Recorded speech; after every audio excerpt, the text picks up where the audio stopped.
నమస్కారం, సుఖీభవకు స్వాగతం.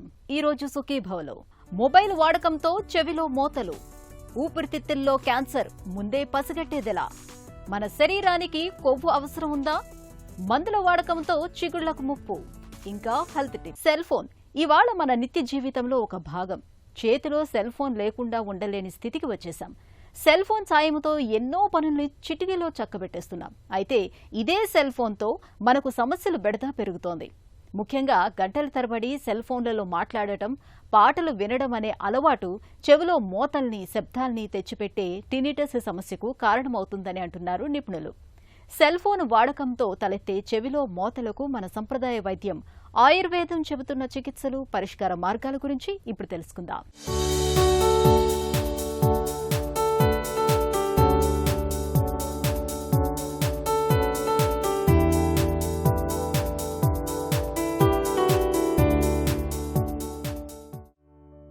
ఒకప్పుడు ఇష్టమైన పాటలు వినాలంటే రేడియో తప్ప మరో మార్గం ఉండేది కాదు.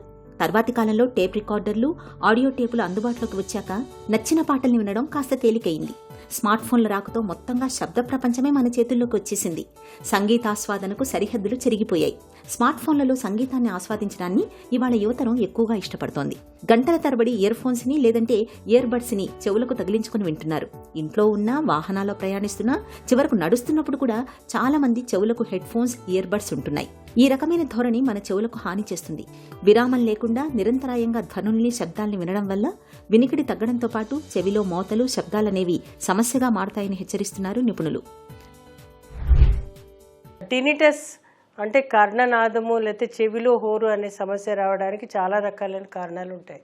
అంటే కొంతమంది వృత్తిపరంగా కొన్ని ప్రాంతాల్లో పనిచేసినప్పుడు అధికంగా సౌండ్స్ విన్నప్పుడు వాళ్ళకి ఆ యొక్క సౌండ్ వైబ్రేషన్ వల్ల బ్రెయిన్లో రకరకాలైన మార్పులు ఏర్పడి వాళ్ళకి ఆ చెవిలో హోరు రావడానికి అవకాశం ఉంటుంది. ఈరోజు చూస్తుంటే కనుక చిన్న పిల్లల దగ్గర నుంచి కూడా ఈ యొక్క అంటే డైరెక్ట్ వాళ్ళకి సౌండ్ ఫోన్ డైరెక్ట్ మాట్లాడకుండా చెవిలో పరికరాలు పెట్టుకుని మేనేజ్ చేస్తున్నారు. ఒకటి వృత్తిపరంగా ఉంటుంది. రెండోది వచ్చేసి ఏంటంటే వాళ్ళు చుట్టుపక్కల వాళ్ళు డిస్టర్బ్ అవుతారని చెవిలో పెట్టుకుని వాళ్ళు భరిస్తున్నారు సౌండ్ని. దాన్ని భరిస్తున్నారనే చెప్పచ్చు. ఎందువల్లనంటే దీనివల్ల బ్రెయిన్కి ఎఫెక్ట్ అవ్వడానికి అవకాశం ఉంటుంది. ఎందువల్లనంటే వాడు డిస్క్లైమర్ అని చెప్తాడు వాడు మొబైల్లో లాస్ట్కి ఫోన్ ఫీచర్స్లో. ఆ డిస్క్లైమర్లో ఇంత డెసిబుల్స్ ఇంతవరకు ఉంటుంది, దీంట్లో ఎలక్ట్రోమాగ్నెటిక్ వేవ్స్ ఉంటాయి, ఇది హానికరం అని కూడా చెప్తాడు వాడు. ఇది మంచిది కాదని కూడా చెప్తాడు. కాకపోతే మనకు తెలియకుండా మనం వాటిని వాడుతున్నాం. ఈరోజు ఫోన్ వాడడం అత్యధికంగా అయిపోయింది కాబట్టి, తప్పని పరిస్థితి కాబట్టి దీనిని జాగ్రత్తగా దూరంగా పెట్టుకుని లేకపోతే ఆన్ చేసి సౌండ్ ఏదైతే వస్తున్నప్పుడు స్పీకర్ ఆన్ చేసి వినడం లాంటిది చెయ్యాలి. అప్పుడు ఏమవుతుందంటే మనం ఒక్కసారి సౌండ్ ఒక వేవ్ లెంత్ నుంచి ఇంకో వేవ్ లెంత్ వెళ్ళినప్పుడు కన్ఫ్యూజన్ వచ్చినప్పుడు సౌండ్స్ రావడం అనేది వస్తుంది. అది దీర్ఘంగా ఉంటాయి. సుమారు 3-6 సంవత్సరం ఉందంటే తగ్గడానికి చాలా కష్టం అది.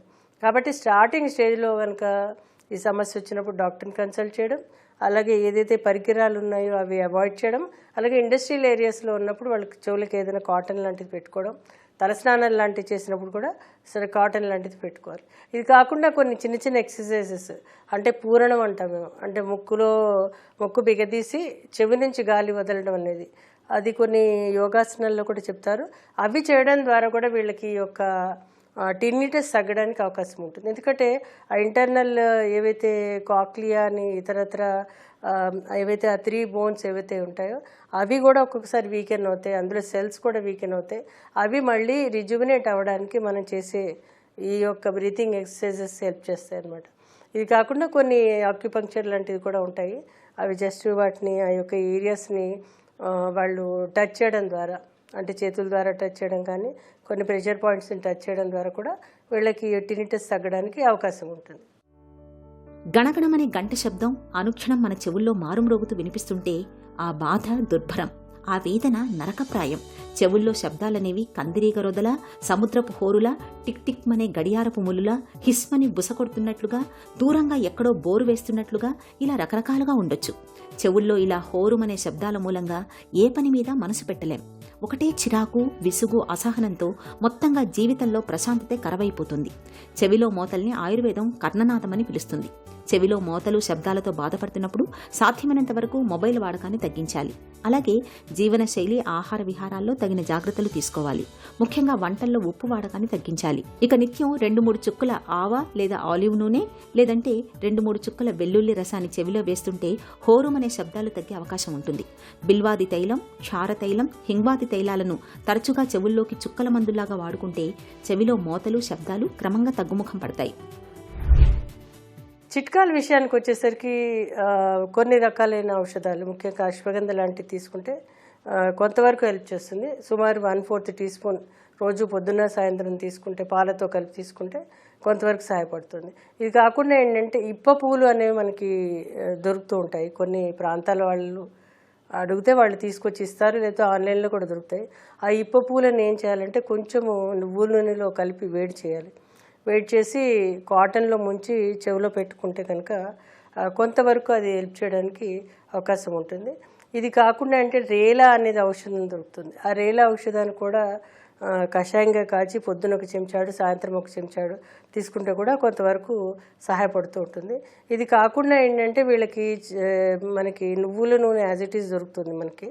దాన్ని కొంచెం కాచి అందులో వెల్లుల్లిపాయలు కొంచెం ఒక కచ్చపచ్చగా దంచేసి వాటిని వేసి కాస్త వేడి చేసి అందులో కొంచెం కాటన్ పెట్టి అది చెవిలో జస్ట్ ఒక ఫ్యూ మినిట్స్ పెట్టుకుంటే కనుక కొంతవరకు అంటే ఏదైనా వాపు కానీ ఏదైనా ఉంటే, ఎందుకంటే ఒకసారి ఏమవుతుందంటే ఇన్ఫ్లమేటరీ కండిషన్స్ ఏర్పడుతూ ఉంటాయి.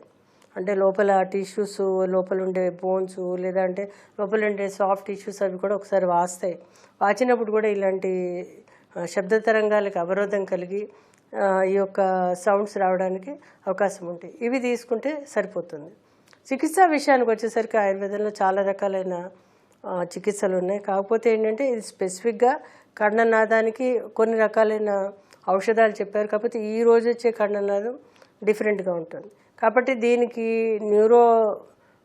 న్యూరో ట్రాన్స్మిటర్స్కి అంటే ఏదైతే వేవ్ లెంత్ ఏదైతే వెళ్తుందో ఈ యొక్క సౌండ్ వేవ్స్ వాటికి ఆపరేషన్ వస్తుంది. కాబట్టి దానిని తగ్గించడానికి కొన్ని వాతహర ఔషధాలు ఉంటాయి. అంటే ఏంటి, వాత గజాంకుశ్రస్ అని, వాత విధ్వంసిని అని, వాత రాక్షసం అని, ఇవన్నీ రకరకాలైనవి. ఇవి తీసుకోవడం ద్వారా కొంతవరకు సహాయపడుతుంది. ఇది కాకుండా దశమూల అరిష్ట అని, పంచారిష్ట అని, అలాగే అశ్వగంధ అరిష్ట అని, అశ్వగంధ, ఇవన్నీ కూడా ఆ పేషెంట్ కండిషన్స్ బట్టి, వాళ్ళ హెల్త్ని, వాళ్ళ ఏజ్ని బట్టి ఇవ్వాల్సి ఉంటుంది. కొన్ని సందర్భాల్లో ఏమంటే మొత్తానికి వాళ్ళకి హియరింగ్ లాస్ ఉన్నప్పుడు అంతగా వాళ్ళకి ఉపయోగపడదు. కాకపోతే నార్మల్ వాళ్ళకి ఒక 2 నుంచి 3 నెలల్లో కనుక వస్తే కనుక ఆల్మోస్ట్ 50-60% తగ్గడానికి అవకాశం ఉంటుంది. ఒక్కొక్కసారి కొన్నిసార్లు సైకియాట్రిక్ ప్రాబ్లమ్స్ ఉంటాయి. అప్పుడు కూడా దాని గురించి ఆలోచిస్తూ ఉంటారు, నిద్ర పట్టదు. అప్పుడు వాళ్ళకి కొన్ని రకాలైన మందులు ఇవ్వాల్సిన అవసరం ఉంటుంది. ఒక్కొక్కసారి పూర్తిగా సైకియాట్రిక్ ప్రాబ్లం ఉంటుంది, వాళ్ళకి అదే దృష్టిలో ఉంటారు. అప్పుడు వాళ్ళకి మోడర్న్ మెడిసిన్ అంటే సైకియాట్రిస్ట్ని కన్సల్ట్ చేయవలసిన అవసరం ఉంటుంది. కాబట్టి ఏ కారణం చేత వస్తుంది, పేషెంట్ మానసిక పరిస్థితి ఏంటి, ఇవన్నీ చూసి సుమారు 3 నుంచి 4 నెలలు వాడితే సరిపోతుంది. చెవిలో మోత, హోరుమనే శబ్దాల నుంచి ఉపశమనం కోసం ఆయుర్వేదం తనవైన కొన్ని ప్రత్యేక చికిత్సల్ని చెబుతుంది. కర్ణనాద హర తైలం, వచాది వంటి తైలాల్ని ఇంట్లోనే తయారు చేసుకుని వాడుకోవటం వల్ల మంచి ఫలితం ఉంటుందని చెబుతారు నిపుణులు. కర్ణనాద హర తైలాన్ని ఎలా తయారు చేసుకోవాలో ఇప్పుడు చూద్దాం. ముందుగా ఆముదం, వేప, మునగ, ముల్లంగి వీటి ఆకుల రసాన్ని 4 భాగాలుగా తీసుకోవాలి. ఆవు పాలు 8 భాగాలు, నువ్వుల నూనె అతి మధురం 1 భాగం తీసుకుని వీటన్నింటినీ మెత్తగా నూరి ముద్ద చేయాలి. తైలపాక పద్ధతిలో వేడి చేస్తూ తైలాన్ని తయారు చేయాలి. ఈ నూనెను నిల్వ ఉంచుకుని రోజు 1-2 చుక్కలు చెవుల్లో వేసుకుంటే కర్ణనాద అనే సమస్య తగ్గుతుంది. వసకొమ్ము, ఇంగువ, జటామాంసి, దాల్చిన చెక్క, సజ్జాక్షారం, పిప్పళ్ళు వీటిని సమభాగాలుగా తీసుకుని తైలంగా తయారు చేయాలి. తరచుగా 2-3 చుక్కల తైలాన్ని చెవుల్లో వేసుకుంటూ ఉంటే చెవుల్లో మోతలు తగ్గుతాయి. ఇక చెవుల్లో శబ్దాలు ఎంతకీ తగ్గనప్పుడు నిపుణుల పర్యవేక్షణలో వాత చింతామణి రసం, మహావాత విధ్వంసని రసం, మహాలక్ష్మి విలాస రసం, లక్షునాది వట్టి వంటి ఔషధాలను నిపుణుల పర్యవేక్షణలో కొంతకాలం వాడుకుంటే మంచి ఫలితం ఉంటుంది. శ్వాస మనకు ప్రాణాధారం. శ్వాస లేకపోతే మనకు జీవం లేదు. శ్వాస లేకుండా, ఊపిరి తీయకుండా కొన్ని నిమిషాలు కూడా మనం ఉండలేం. ప్రాణవాయువు అందటం ఆలస్యం అవుతున్న కొద్దీ ఉక్కిరిబిక్కిరైపోతాం. అందుకే ఊపిరితిత్తులకు అంతటి ప్రాధాన్యం. అయితే ఇంతటి కీలకమైన ఊపిరితిత్తులకు ఇవాళ లంగ్ క్యాన్సర్ రూపంలో పెను ప్రమాదం ముంచుకొస్తోంది. ఊపిరితిత్తుల్ని మెల్లమెల్లగా కబళిస్తూ చివరకు మన ప్రాణాలనే ప్రమాదంలోకి నెడుతుంది. ప్రత్యేకించి పురుషులకు లంగ్ క్యాన్సర్ అనేది శాపంగా మారుతోంది. ఈ నేపథ్యంలో ఊపిరికి ఉరిబిగించే లంగ్ క్యాన్సర్ను ముందుగానే పసిగట్టే పరీక్షల గురించి ఇప్పుడు తెలుసుకుందాం. లంగ్ క్యాన్సర్ ఊపిరితిత్తుల కణాలు విపరీతమైన స్థాయిలో పెరిగి ఊపిరితిత్తులను విధ్వంసం చేసే వ్యాధి ఇది. మనలోని అణువణువుకు ప్రాణవాయువును అందించే ఊపిరితిత్తుల్లో క్యాన్సర్ ఆనవాళ్లు అంత త్వరగా బయటపడవు. క్యాన్సర్ను గుర్తించేసరికే చాలా మందిలో అది బాగా ముదిరిపోయి ఉంటుంది. లంగ్ క్యాన్సర్లో ప్రధానంగా ఎడతెగకుండా దగ్గు వేధిస్తుంటుంది. గొంతు బొంగురుపోతుంటుంది. దగ్గుతున్నప్పుడు నోటి నుంచి తరచూ రక్తం పడుతుంటుంది. ఉన్నట్టుండి బరువు తగ్గిపోతుంటారు. ఆకలి కూడా తగ్గుతుంది. చూపు మందగిస్తుంటుంది. తరచూ జ్వరం వస్తుంటుంది. శ్వాసనాళాల్లో వాపు, నిమోనియా వంటి లక్షణాలు కనిపిస్తుంటాయి. ఇలాంటి లక్షణాలు కనిపిస్తున్నప్పుడు ఆలస్యం చేయకుండా డాక్టర్ని సంప్రదించాలి. కఫం, ఛాతీ ఎక్స్రే, సిటీ స్కాన్ పరీక్షలు చేయడం ద్వారా ఊపిరితిత్తుల్లో క్యాన్సర్ ఆనవాళ్లను ఖచ్చితంగా గుర్తిస్తారు. ఊపిరితిత్తుల్లో క్యాన్సర్ను తొలి దశలోనే గుర్తించి చికిత్స మొదలు పెడితే లంగ్ క్యాన్సర్ను పూర్తిగా నయం చేయొచ్చు. క్యాన్సర్ చికిత్స మూలంగా తలెత్తే దుష్ఫలితాలను చాలా వరకు అదుపులో పెట్టొచ్చు. ఊపిరితిత్తుల్లో క్యాన్సర్ కణితుల్ని నిర్ధారణ చేసినప్పుడు వాటిని తొలగించడానికి సర్జరీ, రేడియేషన్, కీమోథెరపీ చికిత్సలు అందుబాటులో ఉన్నాయి. వీటిలో ఏదో ఒకటి గానీ లేదా 2-3 విధానాలు కలిపి కానీ డాక్టర్లు క్యాన్సర్ కణితుల్ని నిర్మూలిస్తారు. మన పాలిట మరణశాసనంగా పరిణమించే ప్రాణాంతకమైన లంగ్ క్యాన్సర్ను నివారించాలంటే అందుకు ధూమపానం అలవాటుకు దూరంగా ఉండడం ఒక్కటే మన ముందున్న మార్గం. మనలో చాలా మందికి కొవ్వు అంటే భయం, కొలెస్ట్రాల్ అంటే వణికిపోతారు. కొవ్వును ఆరోగ్యాన్ని హరించే ఒక భూతంగా చూస్తూ ఉంటారు. నిజానికి కార్బోహైడ్రేట్స్, ప్రోటీన్ల మాదిరే మన శరీరానికి కొవ్వుల అవసరం చాలానే ఉంది. కాకపోతే గుండె జబ్బులు వస్తాయనో, బరువు పెరిగిపోతామనో భయంతో చాలా మంది కొవ్వు పదార్థాల్ని దూరం పెడుతూ ఉంటారు. ఆహార వ్యాయామాలు, స్టాటిన్ మందుల సాయంతో ఒంట్లో కొవ్వును కరిగించేందుకు ప్రయత్నిస్తూ ఉంటారు. నిజానికి ఒక పరిమితి వరకు కొవ్వు ఉండటం మన ఆరోగ్యానికి మంచిదేనంటారు డాక్టర్లు. కొవ్వు కథా కమామిషి గురించిన పూర్తి వివరాలను ఇప్పుడు తెలుసుకుందాం. కొలెస్ట్రాల్ అన్నది మన బాడీకి ఎంతో అవసరమైంది. మనము తీసుకునే కొలెస్ట్రాలే కాకుండా మన బాడీలో చాలా వరకు కొలెస్ట్రాల్, మనకు కావాల్సిన కొలెస్ట్రాల్ అన్నది తయారవుతుంటుంది. అయితే ఈ కొలెస్ట్రాల్ అన్నది ఎందుకు తయారవుతుంది అంటే, మనకు సెల్ వాల్ ఇంటిగ్రిటీ మెయింటైన్ అవ్వాలన్నా, కొన్ని హార్మోన్స్ ఉత్పత్తి అవ్వాలన్నా, ముఖ్యంగా ఏంటంటే మన సెక్స్ హార్మోన్స్ ఈ కొలెస్ట్రాల్ నుంచే మనకు తయారవుతుంటాయి. ముఖ్యంగా ఈ ఫ్యాట్స్ను మనం తీసుకుంటే మన డైటరీ ఫ్యాట్స్లో ముఖ్యంగా ఒమేగా-3 ఫ్యాటీ యాసిడ్ అనేది చాలా ఇంపార్టెంట్ ఫ్యాటీ యాసిడ్. మనకు చెడు చేసే ఫ్యాటీ యాసిడ్స్లో ఒమేగా-6 ఫ్యాటీ యాసిడ్స్ అన్నది చెడు ఫ్యాటీ యాసిడ్. అలాగే ట్రాన్స్ ఫ్యాట్స్ అన్నవి మనకు ఆరోగ్యానికి అంత మంచివి కాదు. మరి సాచురేటెడ్ ఫ్యాట్స్ రోల్ ఏంటి? ఇప్పుడు స్థూలంగా మనకు ఫ్యాటీ యాసిడ్స్ని కానీ ఈ ఫ్యాట్స్ని కానీ మనం చూసుకుంటే సాచురేటెడ్ ఫ్యాట్స్ అని, అన్సాచురేటెడ్ ఫ్యాట్స్ అని 2 కేటగిరీల్లో తీసుకుంటాం. ఈ 2 కేటగిరీల్లో సాచురేటెడ్ ఫ్యాట్స్ ఎక్కడ ఉంటాయి? మన డైరీలో. రెండోది అంటే పాలల్లో ఉంటాయి. రెండోది వచ్చి మీట్, రెడ్ మీట్లోను, అనిమల్ మీట్లోను ఈ సాచురేటెడ్ ఫ్యాట్స్ ఉంటాయి. అనిమల్ నుంచి వచ్చిన ఫ్యాట్స్ ఏంటంటే మోతాదు మించి తీసుకున్నప్పుడు ఖచ్చితంగా ఇది చెడు చేస్తుంది. అలా కాకోకుండా డైరీ ఫ్యాట్స్ మనకు చాలా మంచివి. వీటిని ఆడ్ చైన్ ఫ్యాటీ యాసిడ్స్ అంటాం. ఇవి మనకు అంత హానికరమైనవి అయితే కాదు. అంటే డైరీ నుంచి వచ్చేవి అంటే మిల్క్ నుంచి వస్తున్న కొవ్వు పదార్థాలు లైక్ గీ అన్నది, ఇవి చాలా మంచి ఫ్యాట్స్ కింద మనం కన్సిడర్ చేయాలి. నెక్స్ట్ ఈ అన్సాచురేటెడ్ ఫ్యాటీ యాసిడ్స్లో మనం చూడాల్సింది మోనో అన్సాచురేటెడ్ ఫ్యాటీ యాసిడ్ అంటాం. ఇవి ఆలివ్ ఆయిల్లో ఉంటాయి. ఇందులో ఓలియక్ యాసిడ్ అన్నది మన చెడు కొలెస్ట్రాల్ను తగ్గించడమే కాకుండా మంచి కొలెస్ట్రాల్ని పెంచుతుంది. అట్లాగే ఇన్సులిన్ రెసిస్టెన్స్ని, బాడీలో ఉన్న ఇన్ఫ్లమేషన్ను కూడా తగ్గిస్తుంది.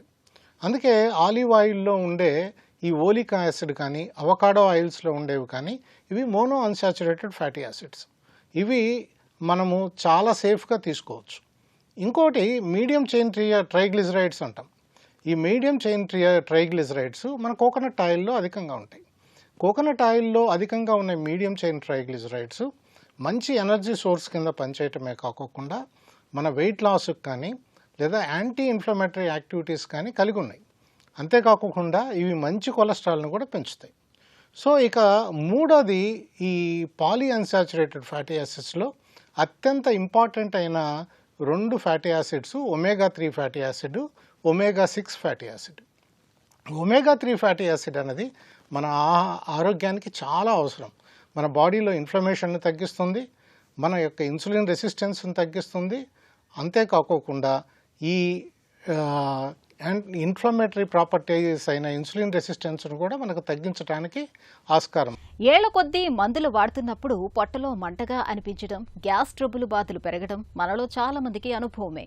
అయితే కొంతమందికి పొట్టలో బాధలతో పాటు నోటిలో కూడా సమస్యల తాకిడి పెరుగుతూ ఉంటుంది. ముఖ్యంగా చిగుళ్ల వాపు, చిగుళ్ల నుంచి రక్తం కారడం, నోరంతా పొడారిపోవటం, నాలుక మంటగా అనిపించడం వంటి ఇబ్బందులు ఎదురవుతూ ఉంటాయి. ఇలాంటి పరిస్థితిని డాక్టర్లు డ్రగ్ ఇండ్యూస్డ్ జింజివైటిస్ అని పిలుస్తారు. మందుల వాడకంతో తలెత్తే చిగుళ్ల సమస్య గురించిన పూర్తి వివరాల్ని డాక్టర్ని అడిగి ఇప్పుడు తెలుసుకుందాం.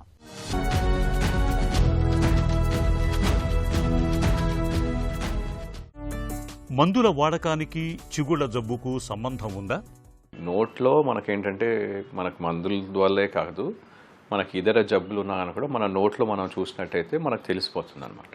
సో అలాగే కొన్ని కేసెస్లో, కొన్ని స్పెసిఫిక్ కేసెస్లో స్పెషల్గా మనం చూసినట్టయితే ఈ యాంటీ ఎపిలెప్టిక్ డ్రగ్స్ అంటే సీజర్స్, ఫిట్స్ వస్తాయి చూడండి, అవి అలాంటివి ఆ యాంటీ ఎపిలెప్టిక్ డ్రగ్స్ చాలా లాంగ్ టైం తీసుకుంటారు. అలాంటప్పుడు మనకి చిగుల్లో వాపు అనేది కనిపిస్తుంది. అలాగే బీపీకి సంబంధించిన కొన్ని మందులు ఉంటాయి, అవి తీసుకున్నప్పుడు కూడా మనకి కొన్ని స్పెసిఫిక్ మందులతో మనకి ఈ చిగుల్లో వాపు అనేది మనం చూస్తూ ఉంటాం. సో ఇలాగా వేరే వేరే మాత్రల వల్ల మనకి చిగులో మనకి జబ్బులు అనేది, చిగులో జబ్బులు కావచ్చు, లేదంటే డ్రగ్ ఇండ్యూస్డ్ అంటే మనకి ఇన్ఫెక్షన్ వల్ల ఒకటి ఉంటుంది, రెండోది ఏంటంటే ఈ మాత్రలు తీసుకోవడం వల్ల ఒకటి ఉంటుంది. సో అవి మనకు కనిపిస్తూ ఉంటాయి. ఎలాంటి మందులతో చిగుళ్లకు ముప్పు ఎక్కువగా ఉంటుంది? మనం చూసినట్టయితే ఈ యాంటీ ఎపిలెప్టిక్ సీజర్స్, ఫిట్స్ ఉన్న వాళ్ళలో మనకి యాంటీ ఎపిలెప్టిక్ డ్రగ్స్ కొన్ని మనం ఎక్కువగా వాడతారు. అలాంటప్పుడు వాళ్ళలో ఈ చిగుళ్ళ వాపు అనేది ఎక్కువగా కనిపిస్తుంది. అలాగే రెండోది మనకి ఈ యాంటీ బీపీకి తీసుకునే మాత్రలు, యాంటీ హైపర్టెన్సివ్ డ్రగ్స్ ఉంటాయి, కాల్షియం ఛానల్ బ్లాకర్స్ ఉంటాయి, వీటితో కూడా చిగుళ్ళలో పెరిగిపోయే అవకాశం ఎక్కువగా ఉంటుంది, చిగుళ్ళ వాపు అనేది. రెండోది కొన్ని కేసెస్లో నోట్లో మనం ఏంటంటే చిగుల జబ్బే కాకుండా మనకేంటంటే చిగులో డ్రై మౌత్ అయ్యే అవకాశం ఉంటుంది. కొంతమంది డయూరెటిక్స్ వాడుతూ ఉంటారు, కొన్ని యాంటీ సైకాటిక్ డ్రగ్స్, నరాలకు సంబంధించిన కొన్ని మాత్రలు వాడుతూ ఉంటారు. అలాంటప్పుడు కూడా మనకి నోట్లో లాలాజలం తగ్గిపోయే అవకాశం ఉంటుంది. ఇంకొంతమంది ఇప్పుడు ఏంటంటే హార్ట్ రిలేటెడ్ జబ్బులు ఉంటాయి, అలాంటి వాళ్ళలో ఏంటంటే ఈ బ్లడ్ థిన్నర్స్ వాడుతూ ఉంటారు. బ్లడ్ థిన్నర్స్ అంటే రక్తం గడ్డకట్టకుండా ఉంటందుకు, కొన్ని మనకి లోపల బాడీ లోపల బ్లడ్ క్లాట్ ఫామ్ కాకుండా ఉండేటందుకు మనకి వీళ్ళు కొన్ని బ్లడ్ థిన్నర్స్ వాడుతుంటారు, వార్ఫరిన్, ఆస్పిరిన్ ఇలాంటివి వాడుతుంటారు. అలాంటప్పుడు చిన్న చిగులో కొంచెం ఇరిటేషన్ అని కూడా బ్లీడింగ్ తొందరగా స్టార్ట్ అయిపోయే అవకాశం ఉంటుంది. సో చిగుల్లో నుండి రక్తం కారటం, తొందరగా రక్తం కారటం, ఇలాంటి అన్ని మన జబ్బులు కూడా మనం చూస్తూ ఉంటాం. సో ఇవన్నీ కూడా డ్రగ్ రిలేటెడ్ అనమాట. కొంతమంది ఇమ్యూనోసప్రెసెంట్స్ అంటే పోస్ట్ క్యాన్సర్ కానీ లేదంటే ట్రాన్స్ప్లాంట్ చేసుకున్న వాళ్ళు కూడా ఇమ్యూనోసప్రెసెంట్స్ తీసుకుంటుంటారు. అలాంటప్పుడు కూడా మనకేంటంటే నోట్లో లాలాజలం తగ్గిపోతూ ఉంటుంది. బీపీ, షుగర్ మందులతో చిగుళ్ల సమస్యలు వస్తాయా? కొన్ని కేసెస్లో ఏంటంటే షుగర్కి సంబంధించిన మాత్రలు, అలాగే బీపీకి ఉన్న డయూరిటిక్స్ అని కూడా ఇస్తారు కొన్నిసార్లు బీపీ కంట్రోల్ చేయడానికి. అలాంటప్పుడు లాలాజలం తగ్గిపోతుంది. లాలాజలం తగ్గిపోయినప్పుడు కూడా మన నోట్లో ఉండే ఈ లాలాజలంలో ఏంటంటే రోగ నిరోధక శక్తి ఉంటుంది, ఇమ్యూనోగ్లోబులిన్స్ ఉంటాయి. ఇవేంటంటే మనకి చిగుల్లో ఇన్ఫెక్షన్ రాకుండా, పంటిలో ఇన్ఫెక్షన్ రాకుండా కాపాడుతుంటాయి. అవి కూడా తగ్గిపోయే అవకాశం ఉంటుంది. సో అలాంటప్పుడు చిగుల్లో ఇన్ఫెక్షన్, పంటిలో పిప్పే పళ్ళు రావటం, ఇలాంటివన్నీ చూస్తూ ఉంటాం. సో వీటికి షుగర్కి కానీ బీపీకి కానీ తీసుకునే మాత్రల్లో కూడా మనకు తెలుస్తూ ఉంటుంది. డ్రగ్ ఇండ్యూస్డ్ జింజివైటిస్ విషయంలో ఎలాంటి పరీక్షలు చేస్తారు? మనకి ఇరిటెంట్ అంటే పంటి చుట్టూ ఇప్పుడు చిగుల్లో వాపు ఉన్నట్టయితే పంటి చుట్టూ మనకి ఏమైనా ఇరిటేషన్ కానీ అలాంటిది ఉందా, మన గారా కానీ లేదంటే ప్లాక్ కానీ అలా ఉండి దానివల్ల మనకు చిగుర్లో ఇన్ఫెక్షన్ ఉందా అనేది మనం చూస్తాం. రెండోది ఆ చిగుర్లో వాపు అనేది మనకి జింజావల్ ఎన్లార్జ్మెంటు జింజివైటిస్ అనేది మనకి వాపు అనేది మెత్తగా ఉందా, దాని నుండి రక్తం కారుతుందా, లేదంటే జస్ట్ చిగురు వాపు పెద్దగా పెరిగిపోతుందా అనేది చూస్తాం. కొన్ని కేసెస్లో మనకి జస్ట్ కన్ఫర్మేటరీ కోసం బ్లడ్ టెస్ట్లు చేసి కూడా మనకి బ్లడ్లో ఉన్న వేరే ఈ మాత్రలు మెడిసిన్స్ ఏమున్నాయనేది చేసేసి మార్కర్స్ని గుర్తించే అవకాశం కూడా ఉంటుంది. డ్రగ్ ఇండ్యూస్డ్ జింజివైటిస్కి చికిత్స ఎలా? సాధారణంగా ఈ డ్రగ్ ఇండ్యూస్ జింజివైటిస్ కేసెస్లో లేదంటే డ్రగ్ ఇండ్యూస్ జింజావల్ ఎన్లార్జ్మెంట్ అని అంటాం. సో అలాంటి కేసెస్లో మనం లేజర్ చికిత్స వాడుతూ మనం చికిత్స చేస్తాం. దీంతో ఏంటంటే లేజర్స్ వాడినప్పుడు మనకి ఎక్కడి నుండి మనకి ఇది వస్తుందో మనము లేజర్స్ ద్వారా దానికి ఎక్సెస్ భాగాన్ని, ఆ చిగురు బాగా పెరిగిపోయిన ఎక్సెస్ ఎన్లార్జ్మెంట్ భాగాన్ని మనం లేజర్తో ఎగ్జాక్ట్గా మనకు ఎంత కావాలో అంత తగ్గియడం. దాంతోపాటు మనము ఆల్టర్నేటివ్ మెడిసిన్స్ అంటే మనకి ఈ ఎపిలెప్సీ కేసెస్లో లేదంటే సీజర్స్ కేసెస్లో లేదంటే బీపీ కేసెస్లో ఆ మాత్రలకి ఆల్టర్నేటివ్ మాత్రలు వాడటం, ఇలాంటివి చేసి మనం డీప్ క్లీనింగ్ చేసినట్టయితే అంటే లేజర్ క్యూరేటాజ్తోని లేజర్ జింజివెక్టరీ చేస్తాం. దాంతోపాటు మాత్రలను మార్చినట్టయితే మనకి ఉన్న ఇన్ఫెక్షన్స్ అనేది తగ్గిపోతుంది. మందుల వాడకంలో తలెత్తే చిగుళ్ల సమస్యల్ని ఎలా నివారించుకోవాలి? ఇలాంటి మాత్రల వల్ల మనకి చిగుళ్ళ వ్యాధి కానీ జింజివైటిస్ వస్తుంది కాబట్టి మనం మన ఫిజిషియన్స్తో సంప్రదించి ఆ మాత్రలని మార్చుకోవటం, దీంతోపాటు మన నోటి పరిశుభ్రత బాగా మెయింటైన్ చేయడం చాలా ముఖ్యం. స్పెషల్లీ ఈ కోమార్బిడిటీస్ ఉన్నవాళ్ళు, కోమార్బిడిటీస్ అంటే ఈ మధుమేహమే కానీ బీపీ కానీ కిడ్నీ డిసీజ్ కానీ ఇలా ఉన్న వాళ్ళు కొన్నిసార్లు రెగ్యులర్గా దంతవైద్యం సంప్రదిస్తే మనము క్లీన్గా శుభ్రపరిచి అలాంటి సమస్యలు రాకుండా మనం చూసుకోవచ్చు. చాలా కాలంగా మందులు వాడుతున్నప్పుడు వాటి మూలంగా కొద్దో గొప్ప దుష్ఫలితాలు కనిపించడం సహజమే. చిగుళ్లలో వాపు, నోటిలో సమస్యలు కనిపిస్తున్నప్పుడు డాక్టర్ సలహా మేరకు మందుల మోతాదులు మార్పించుకోవటం, అవసరమైతే వేరే రకం మందులు వాడుకోవటం మేలు. ఒక చిన్న చిట్కా మీకోసం. మధుమేహాన్ని అదుపులో ఉంచుకునేందుకు అన్నం, ఇడ్లీలలోకి క్యారెట్, బీన్స్ వంటి కూరగాయల్ని కలిపి వండుకోవటం చాలా మంచిది. ఇవి నిదానంగా జీర్ణమవుతాయి. దీంతో రక్తంలో చక్కెర శాతం స్థిరంగా అదుపులో ఉంటుంది.